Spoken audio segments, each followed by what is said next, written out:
We grew up believing that the hymen is a proof of virginity. But it turns out we were wrong. What we discovered is that the popular story we're told about female virginity is based on two anatomical myths. The first myth tells us that the hymen breaks and bleeds the first time a woman has vaginal sex. In other words, if there is no blood on the sheets afterwards, then the woman was simply not a virgin. The second myth is a logical consequence of the first. Since the hymen is thought to break and bleed, people also believe that it actually disappears or is in some way radically altered during a woman's first intercourse. If that were true, one would easily be able to determine if a woman is a virgin or not by examining her genitals, by doing a virginity check. So that's our two myths. Virgins bleed and hymens are lost forever. Now, this may sound like a minor issue to you, but the truth is, the myths about the hymen have lived on for centuries because they have cultural significance. They have been used as a powerful tool in the effort to control women's sexuality in about every culture, religion, and historical decade. Women are still mistrusted, shamed, harmed, and in the worst cases, subjected to honor killings if they don't bleed on their wedding night.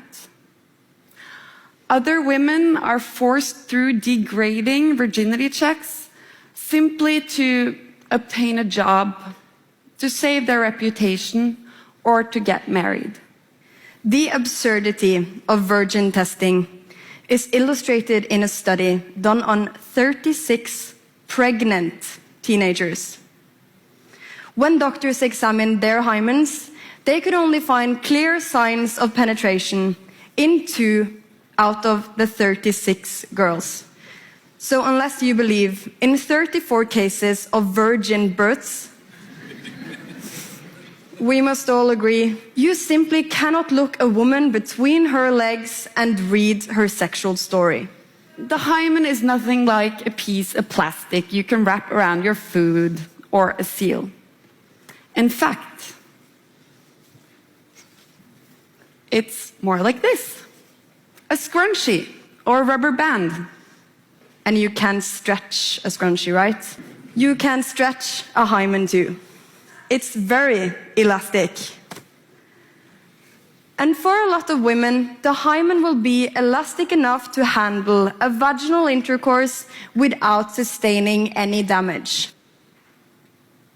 For other women, the hymen may tear a bit to make room for the penis, but that won't make it disappear. But it may look a bit different from before. Like most myths, the myths about the hymen are untrue. There is no virgin seal that magically disappears after sex, and half of virgins can easily have sex without bleeding. We wish we could say that by removing these myths, everything would be okay. That shame, harm, and honor killings would all just disappear. But of course, it's not that simple. Sexual oppression of women comes from something much deeper than a simple anatomical misunderstanding about the properties of the hymen.